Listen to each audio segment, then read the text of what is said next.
Hi, welcome back to Relab. And for those who don't speak English, please click the subtitle button right here. And to be honest, I don't like to mention or shout out to anyone on YouTube, but since I watched this video, I found out that something was wrong with this video. The first thing is, I want to pay my tribute to this video. This video is totally legit. But I mean, the title is kind of, clickbait. And after seeing this video, I have to say to you that we need to find out if Samsung, they cheated or not. Let's go.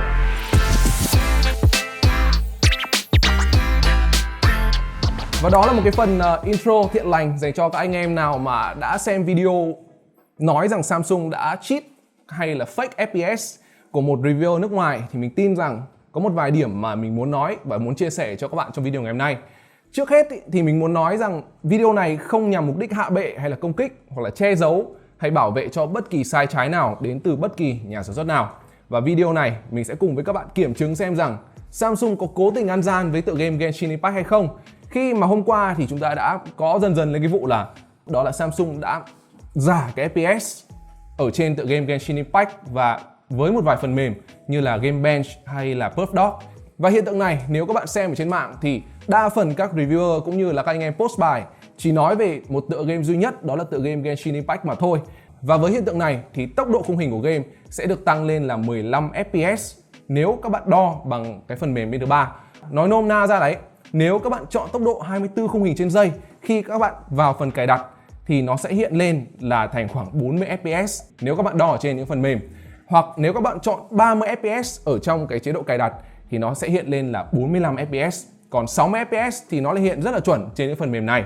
Và cái anh này đã nói rằng nếu các bạn trải nghiệm những cái game như thế này thì rõ ràng khi các bạn mở 24 FPS hoặc là 30 FPS thì không thể nào có chuyện mà trên màn hình lại hiện lên là 45 được. Đây là một điểm sai trái và anh ta đã có vào phần cài đặt, đi vào cái phần Developer Options và mở lên một cái chế độ riêng của Samsung đã phát triển cho các sản phẩm điện thoại của mình. Đó là GPU Watch để có thể tự đo FPS bằng một phần mềm có sẵn ở trong máy. Và khi mở cái phần mềm này lên thì nó hiện ra rằng khi các bạn mở 30 FPS ở trên Genshin Impact thì nó chỉ dừng lại ở 30 FPS mà thôi. Nó không thể lên được 45 FPS hay là hơn giống như các bạn nhìn thấy ở trên những phần mềm ở trên máy tính như là Perfdock hay là Game Bench. Và để kiểm chứng cho điều này thì chúng ta hãy cùng nhau test xem rằng liệu cái điều này là có thật hay không. Và mình sẽ giảm cái tốc độ khung hình xuống chỉ còn là 24 mà thôi. Và các bạn đều có thể thấy rằng ở trên màn hình của mình là mình đang sử dụng phần mềm mang tên là Perfdock. Mình cũng đã có test qua với Game Bench rồi và kết quả thì y hệt. FPS của chúng ta hiện tại mặc dù đã set là 24, tuy nhiên nó đang dao động ở 39 và 40. Theo như các bạn nhìn thấy rất rõ trên biểu đồ chúng ta. Đây, mình sẽ chạy qua chạy lại một chút. Và cá nhân mình khi mà nhìn vào FPS này thì cũng không thể nào mà khẳng định được rằng đây là nó lên được 39, 40 FPS cả. Không thể nào. Đây rõ ràng là 24 FPS. Và chúng ta cùng set thêm một chế độ khác. Mình sẽ tăng cái FPS của chúng ta lên là khoảng 30 FPS để xem rằng cái tốc độ khung hình hiện lên ở trên cái đồng hồ đo của mình là bao nhiêu. Hiện tại các bạn đều có thể thấy rất rõ là nó đang dừng lại ở 45 FPS. Mặc dù ở trong phần cài đặt mình đã để là 30 rồi, nhưng mà ở đây mình vẫn đang hiện là 40. Và trên biểu đồ các bạn đều có thể thấy rất rõ là cái tốc độ khung hình của chúng ta cũng đẩy cao lên. Và đôi khi có hiện tượng giật thì cái đồng hồ FPS của mình ở trên phần mềm Perfdock cũng thể hiện ra rất rõ là có sự giật cũng như là cái sự ăn CPU và GPU. Trưởng này, hiện tại là mình chưa có đánh nhau nhá, mình mới chỉ test về cái độ ổn định thôi thì các bạn đều thấy rằng nó khá là ổn định. Tuy nhiên nó ổn định ở 40 FPS, 45 FPS chứ không phải cái mức độ mình set up là 30 FPS. Và với cái chế độ cuối cùng, nhiều người nói rằng sẽ không bị ảnh hưởng bởi cái GPU Watch này thì mình đã để lên là 60 FPS. Và các bạn đều có thể thấy rằng là nó không bị cộng lên 15 FPS giống như là những cái chế độ như là 24 khung hình trên giây hay là 30 khung hình trên giây. Tất nhiên là vẫn có cái sự giật lag xuống là còn khoảng 4 mấy. Nhưng chúng ta rõ ràng là không có hiện tượng là bị cộng thêm FPS hay là bị cứ tạm gọi là ăn gian FPS đến từ Samsung đi. Và các bạn đều thấy rất rõ là trên màn hình đây vẫn là 56 này, 57, 58 này.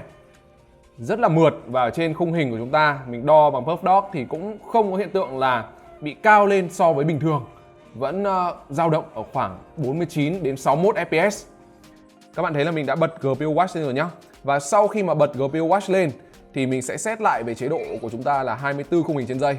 để xem rằng còn có hiện tượng là bị cộng lên 15 khung hình khi mà các bạn đo, cũng như là các reviewer khác đo ở trên máy không nhá. Các bạn đều có thể thấy đó là nếu so sánh cái 24 FPS lúc trước và 24 FPS lúc này, thì thông qua video mình đang test cho các bạn thì sẽ thấy rằng cái sự khác biệt là không có.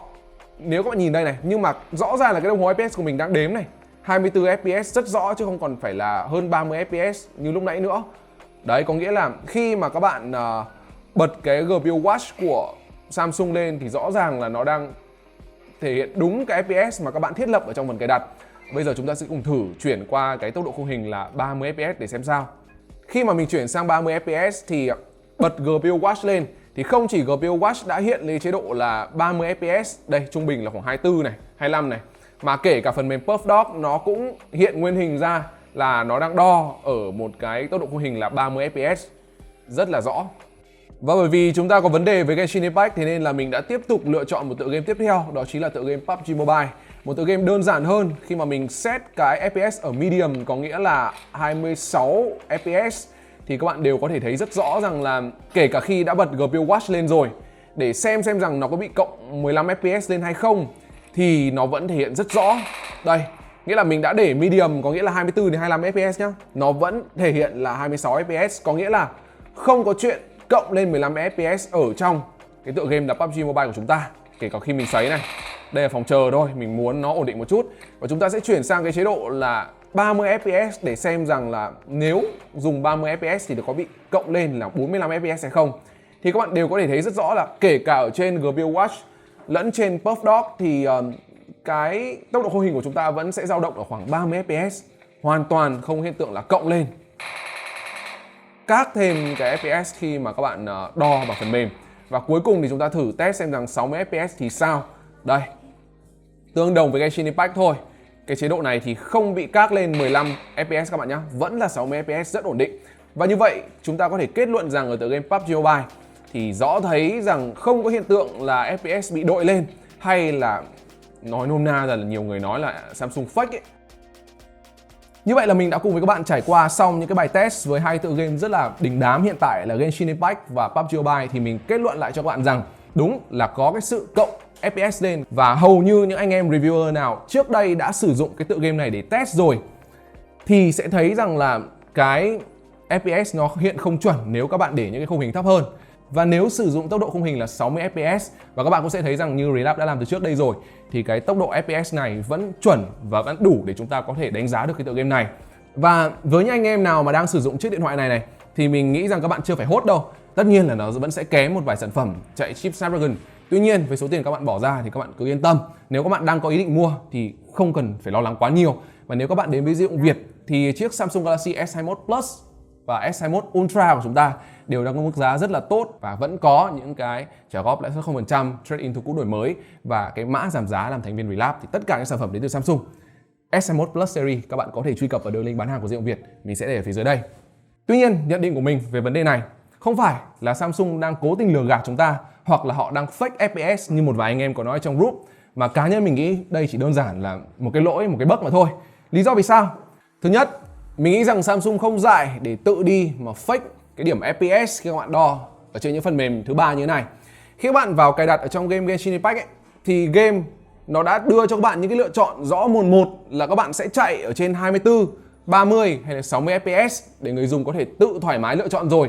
Thì không có lý do gì mà khi các bạn bấm vào 24 họ lại fake lên 40, hay khi các bạn bấm vào 30 họ lại fake lên 45 để làm cái gì cả. Nếu như họ đi rêu rao là Samsung Galaxy S21 Series hay là con chip Exynos 2100 sẽ có thể được tự động cộng thêm 15 FPS khi chơi game, nếu họ đi bài truyền thông kiểu đấy mà lúc test không lên được như thế thì mới bị coi là ăn gian. Chứ còn đây họ không nói bất kỳ một điều gì về những cái điều đó cả, thì rõ ràng họ không chú ý là đánh lừa người dùng, đúng không? Và hiện tại thì các bạn đều có thể thấy rằng FPS sẽ chỉ sai lệch nếu các bạn đo ở phần mềm bên thứ ba. Mình nhấn mạnh lại là bên thứ ba, ở duy nhất hai mức setting đó là 24 FPS và 30 FPS trong tựa game Genshin Impact mà thôi.